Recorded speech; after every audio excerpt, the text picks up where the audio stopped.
On a commencé il y a quelques dimanches une étude de la lettre de Paul aux Éphésiens. Et ce matin, on va simplement continuer chronologiquement cette étude pour s'arrêter au chapitre 4. Un texte que j'avais déjà prêché il y a quelques années. Et c'était en 2019. Et en 2019, je vous avais posé une question. Je me permets de vous la reposer en imaginant qu'au bout de 3 ans, vous avez oublié. Combien pensez-vous que nous recevons d'injonctions par jour ? De paroles qui nous disent quoi faire. Combien par jour ?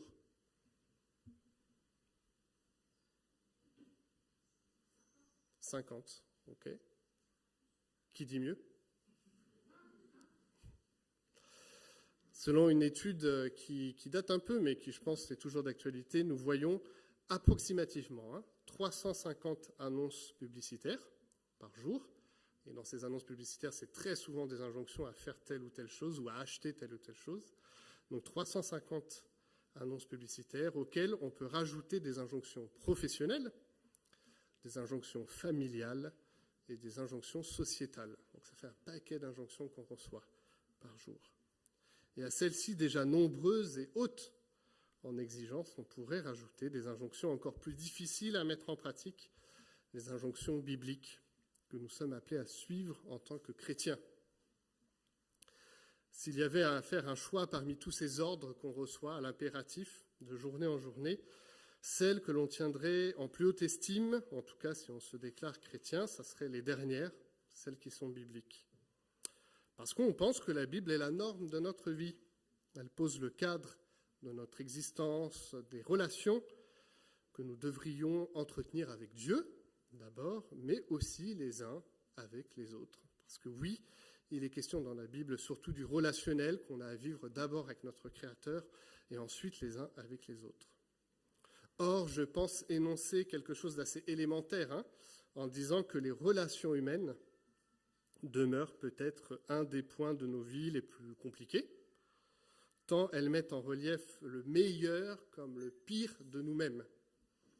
Vous avez, j'imagine, tous déjà vécu une expérience malaisante dans une relation où vous avez dit quelque chose, vous pensez que ça allait être encourageant et la personne l'a très mal pris, très mal comprise, ou vous aviez eu une parole comme ça et puis la personne a réagi d'une manière auquel vous n'auriez pas pensé. Vous avez déjà, je suis sûr, reçu des paroles blessantes des uns et des autres, même si elles ne voulaient pas l'être. Tout cela marque les relations humaines dans leur complexité. Puis vous avez aussi dû avoir des moments de grâce particulière où une parole est venue rejoindre l'autre et l'a relevé. Elle lui a fait du bien, ça l'a encouragé, ça l'a exhorté, ça a peut-être donné même une décision qu'il devait prendre dans sa vie. Et soutenu par la parole que vous avez dite ou pour votre présence ou votre attitude, simplement, vous avez pu accueillir ce qu'il était et lui faire du bien. Donc les relations humaines, dans leur complexité, touchent au pire comme au meilleur de chacun d'entre nous. L'apôtre Paul en avait parfaitement conscience, déjà parce que lui-même en avait fait l'expérience dans sa propre vie. On peut dire que dans les débuts, en tant que Saul, c'était pas un modèle de tolérance, d'accueil, d'écoute.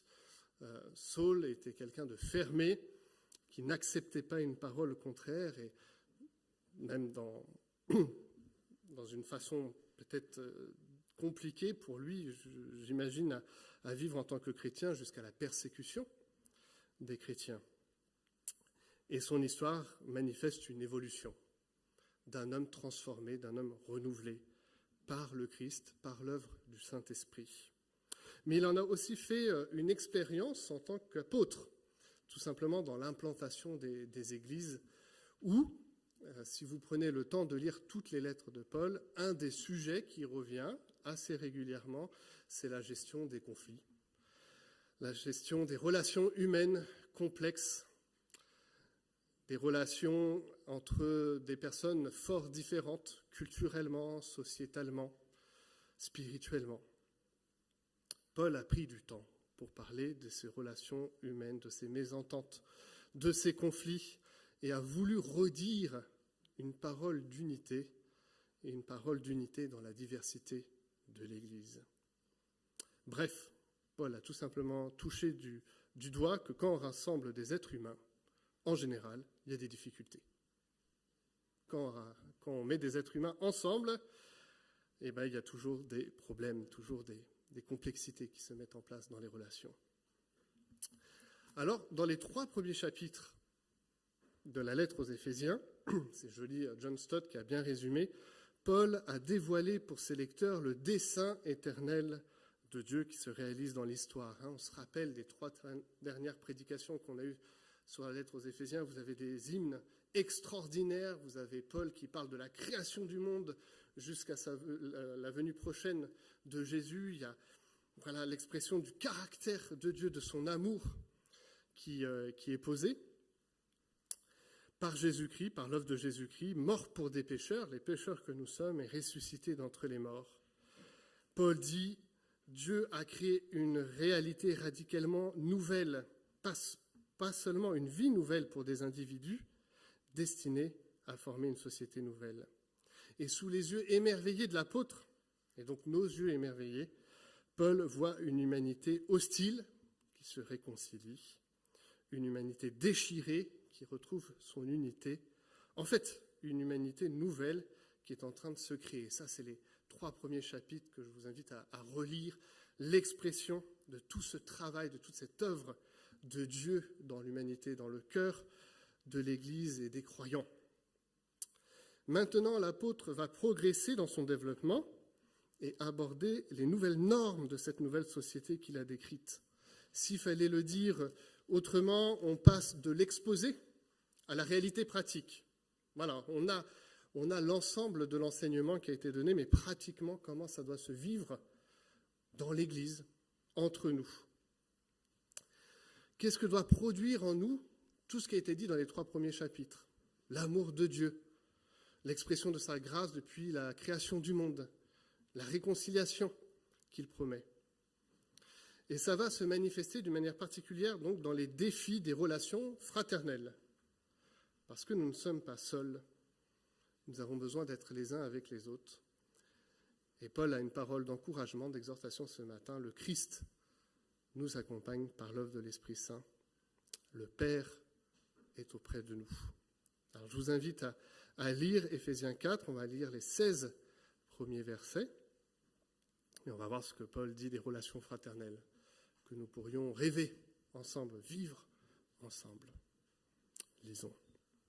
Je vous encourage, retenez ce mot, encourager. Je vous encourage donc, moi, le prisonnier dans le Seigneur, à vous conduire d'une manière digne de l'appel que vous avez reçu.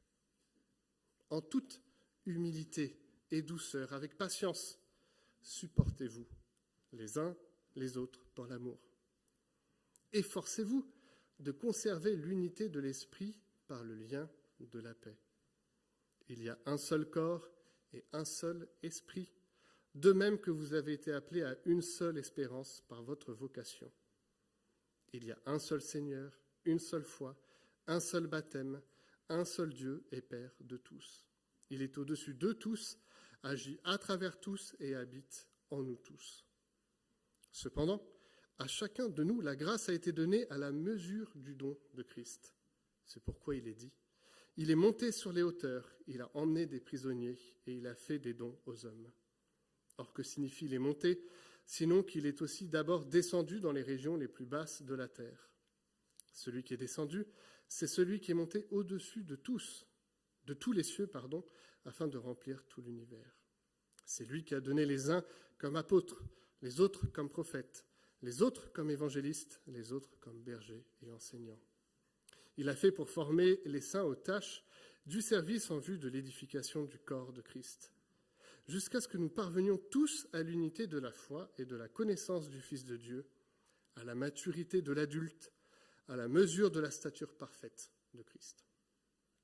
Ainsi, nous ne serons plus de petits enfants, ballottés et emportés par tout vent de doctrine, par la ruse des hommes et leur habileté dans les manœuvres d'égarement. Mais en disant la vérité dans l'amour, nous grandirons à tout point de vue vers celui qui est la tête, le Christ. C'est de lui que le corps tout entier, bien coordonné et solidement uni, grâce aux articulations dont il est muni, tire sa croissance en fonction de l'activité qui convient à chacune de ses parties et s'édifie lui-même dans l'amour. Amen. Le programme de l'apôtre à destination de ces églises qui reçoivent cette lettre est de manifester pratiquement l'unité et la diversité de l'Église. Et on pourrait rajouter dans les derniers versets l'unité et la diversité qui sert la maturité de l'Église et de chacun d'entre nous. La première base que pose l'apôtre, c'est celle des versets 3 à 6 qui nous parle d'un Dieu trine, d'un Dieu trois, d'un Dieu trois fois saint, d'un Dieu trinitaire. Il est marquant que l'unité fondée dans notre texte s'exerce d'abord par le Père, le Fils et le Saint-Esprit. Je vais peut-être dire une évidence, mais Dieu lui-même, dans son être, dans son essence, est relationnel. Dans ce qu'il est, il est relationnel. Père, Fils et Saint-Esprit cohabitent ensemble. Ils sont un. Et c'est le marqueur de notre unité. Parce que le Dieu trois est un, nous sommes appelés, dans notre diversité, à faire un. Ce texte est un des textes fondateurs de la doctrine de la Trinité. On y voit le Père qui maîtrise toutes choses, au verset 6. On y voit le Seigneur qui nous unit par la foi et le baptême. Et on voit l'action de l'Esprit Saint qui agit en nous et qui crée le lien de la paix. Ainsi, l'apôtre veut d'abord marquer que l'unité qui est fondée dans l'Église n'est qu'un regard vers Dieu lui-même. Dieu, dans ses relations, est parfait. Dieu nous montre le chemin de relations apaisées, de relations fraternelles, de relations de paix, de patience, de douceur et d'humilité.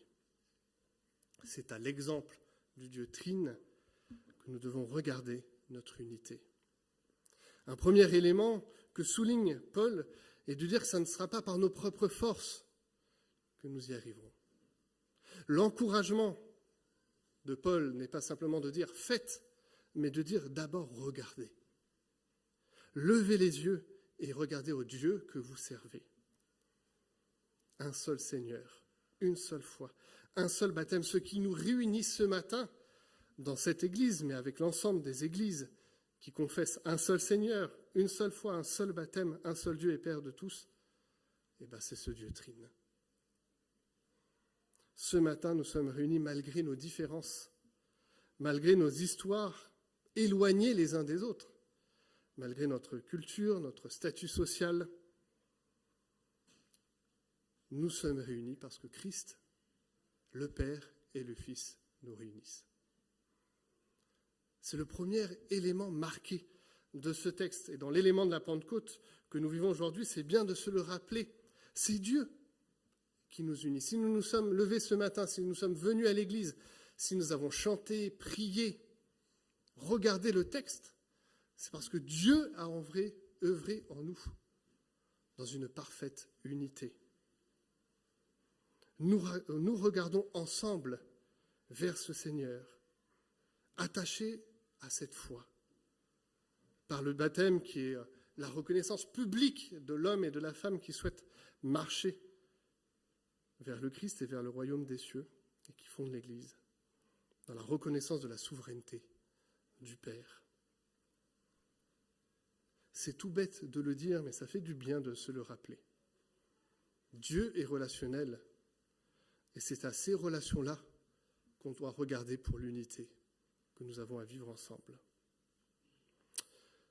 Cette unité s'exprime dans une diversité grandiose. La diversité, d'abord, je l'ai dit, du Dieu trine, Père, Fils et Saint-Esprit, mais aussi une diversité créationnelle. Dès la création, le Seigneur a fait chacun de nous unique. Et ce caractère unique va servir l'Église.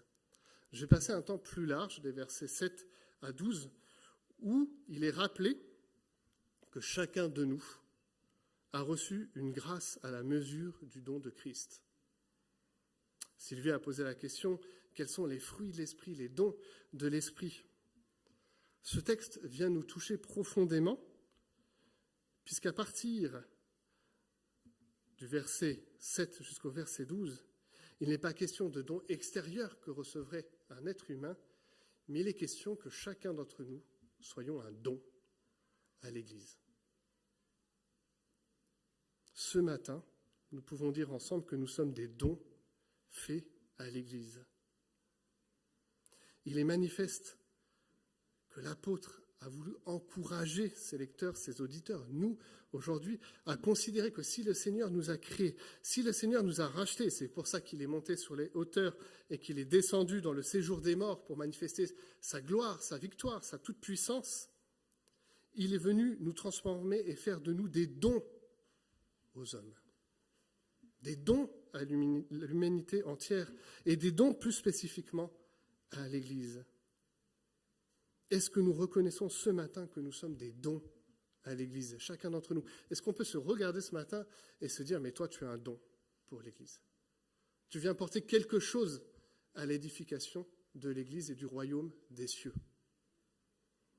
Tu as été fait, tu as été créé, tu as été gracié et relevé pour servir les uns et les autres, l'Église, le Christ.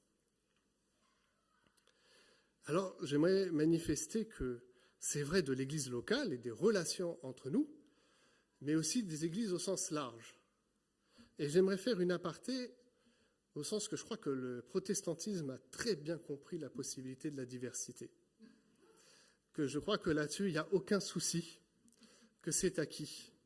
Une récente étude de 2021 souligne qu'à ce jour, 45 000 dénominations existent dans le protestantisme. C'est bon, la diversité, on l'a, les amis. Pas de souci. Chacun s'est créé sa petite église. Et dans cet ensemble, il y a beaucoup d'églises indépendantes. Alors, il faudrait peut-être minorer ce chiffre parce que la lecture de ce chiffre, c'est à chaque fois qu'il y a eu une fédération, une union créée dans un pays, on l'a coté comme 1.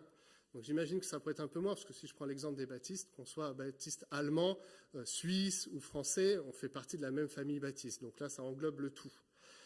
Mais c'est quand même significatif, je crois, de dire qu'on a tellement bien compris cette diversité possible qu'on en a oublié parfois les liens d'unité qui devraient régir nos relations les uns aux autres. On a assez de diversité, ne nous inquiétons pas de ça.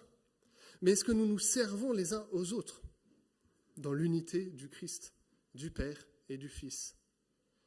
N'avons-nous pas à démontrer dans ce que nous sommes localement, mais aussi en tant qu'Église, au sens large du terme, que ce qui nous habite les uns les autres, c'est le bien. Le bien et l'encouragement de l'autre, la découverte pour l'autre du Seigneur. Le vécu fraternel par la foi, le baptême, l'espérance. Le Père qui nous unit. L'élément qui se manifeste en cela, c'est, pour Paul en tout cas, l'expression de ministère, dit ministère de la parole, et qui ne se doit pas d'être exhaustif. Dieu a fait des hommes et des femmes qui sont apôtres, d'autres prophètes, d'autres évangélistes, d'autres bergers et enseignants. Je crois qu'à travers cet exemple de la manifestation de ministère, on va dire de la parole publique, Paul souhaite encourager chacun à se saisir de son propre ministère. Et il veut aussi démontrer que ces ministères de la parole, à qui il est donné aussi une certaine autorité dans l'Église, ne sont pas des ministères pour écraser les uns les autres. Je crois que si on comprend le ministère pastoral comme le fait de poser une autorité sur le reste de la communauté pour l'écraser, on a tout loupé de ce qu'est le ministère du berger et de l'enseignant. C'est celui de regarder chacun dans l'Église et de dire, mais moi je veux que tu sois là où tu t'épanouis et où tu épanouis la communauté. Parce que je sais que le Seigneur t'a fait unique. Parce que je sais que tu as un don pour l'Église, parce que je sais que tu as reçu à la mesure du don du Christ quelque chose au service du bien commun. Viens et avançons ensemble, cheminons ensemble. Voici ce que devraient être les ministères de la parole, le ministère de l'apôtre, du prophète, de l'évangéliste, du berger enseignant. Il l'a fait, et c'est Paul qui le dit, pour former les saints aux tâches du service en vue de l'édification du corps du Christ. Cette image du corps est reprise plusieurs fois par l'apôtre et vient à la rencontre d'une réalité très pratique. Nous avons tous un corps ce matin et son fonctionnement appelle une multitude de muscles, de faisceaux sanguins, de connexions neuronales. Nous sommes des bijoux, mais vraiment dans notre fonctionnement. Et tout cela nous permet d'avancer, de cheminer, de parler, de nous tenir debout, de prier, de rentrer en relation les uns avec les autres. La finalité de notre corps est une expression publique de la gloire de Dieu. Alors si tel est le cas, le corps du Christ, son Église devrait être de même aux yeux du monde. Cette unité et cette diversité, je l'ai déjà dit dans mon propos d'introduction, vient à la rencontre de notre maturité. Si nous disons que nous faisons un, si nous acceptons notre diversité ce matin, ça va vers le signe de la maturité. Nous ne serons plus de petits enfants, ballottés et emportés par tout vent de doctrine, par la ruse des hommes et leur habileté dans les manœuvres d'égarement. Non, cette vérité qu'on vient de proclamer, dans l'amour, nous permettra de grandir à tout point de vue vers celui qui est la tête, le Christ. C'est de lui que le corps tout entier, bien coordonné et solidement uni grâce aux articulations dont il est muni, tire sa croissance. Nous sommes appelés à la croissance, à la maturité. Et il me semble que ce texte nous dit qu'on ne peut pas être simplement spectateur de la foi. On ne peut pas simplement recevoir, mais obligatoirement la foi nous invite à donner, à prendre place dans ce corps, dans le royaume des cieux, à venir à la rencontre des uns et des autres, à s'édifier les uns et les autres dans l'amour. Alors est-ce facile ? Je crois qu'on a tous la réponse ce matin. Non. Et c'est pour ça que Paul va le développer un certain nombre de fois dans ses lettres. Ça vient toucher notre orgueil, notre humanité pécheresse. Ça vient renverser totalement les valeurs de ce monde. Le monde reste dans son ensemble déchiré, dans des relations compliquées et conflictuelles. Et je l'ai dit, malheureusement, cela s'invite y compris dans l'Église, parfois par des paroles décalées, blessantes. On va dire que la proximité du Christ nous permet de vivre les choses autrement, de venir à la rencontre du pardon, d'une humanité en transformation, qui avance à son rythme, parfois de manière frustrante, mais qui pourtant se transforme quand même de jour en jour. Lorsque j'ai lu ce texte, je me suis rappelé ce que j'étais moi-même au début de ma conversion. Mais je peux dire que le Seigneur a transformé un certain nombre de points. Stéphanie dirait qu'il y en a encore bien d'autres à travailler, elle aurait sûrement raison. Mais il est légitime, je crois, de dire que lorsqu'on vient à la foi, nous rentrons dans ce processus. On ne peut pas être à côté. Il y a forcément quelque chose qui s'opère en nous. C'est là l'œuvre de l'Esprit Saint dont on a parlé ce matin, avec l'émergence de fruits, de possibilités au service du bien de l'autre. Le service de l'Église, c'est que dans toutes les relations que nous avons à vivre les uns envers les autres, c'est regarder l'autre et de se dire comment je vais lui faire du bien. Comment je vais venir l'encourager, comment je vais venir à sa rencontre. Là où nous péchons, c'est quand on perd de point de vue ce côté-là et qu'on vient avec, ça peut arriver, une entreprise de destruction de l'autre. Alors voilà, je ne le supporte plus. Je veux qu'il se taise, je veux le mettre à terre. Paul l'a vécu. Paul l'a vécu. Nous le vivons parfois. Pourtant, que toute amertume, toute fureur, toute colère, tout éclat de voix, toute calomnie et toute forme de méchanceté disparaissent du milieu de vous, demande l'apôtre à la fin du chapitre 4. Soyez bons et plein de compassion les uns envers les autres. Pardonnez-vous réciproquement, comme Dieu nous a pardonné en Christ. La valeur principale qui devrait être la nôtre, c'est la capacité du pardon, la capacité de se regarder, de découvrir en l'autre qu'il est un don, de découvrir la beauté de celui ou de celle qui est à nos côtés, de notre voisin ce matin, de prier pour lui, de se pardonner s'il y a eu des paroles qui ont dépassé notre cœur et qui n'ont pas fait le bien. Tout cela, c'est l'exigence, c'est l'injonction de Paul et de la Bible. On a parlé d'injonction au début. Mais c'est une injonction marquée de l'aide de Dieu le Père, le Fils et le Saint-Esprit. Nous pouvons le dire ce matin ensemble, nous ne sommes pas seuls dans ce combat. Nous sommes appuyés, encouragés, exhortés par l'œuvre de Dieu dans nos vies. Alors que ce soit un encouragement peut-être dans nos relations fraternelles, dans cette église locale, à reconsidérer comment je vois l'autre, à peut-être faire œuvre de repentance dans mon cœur et à le replacer dans toute sa dignité. C'est peut-être un encouragement au sens large à s'ouvrir dans les relations avec d'autres chrétiens, à reconnaître l'œuvre de Dieu dans d'autres dénominations.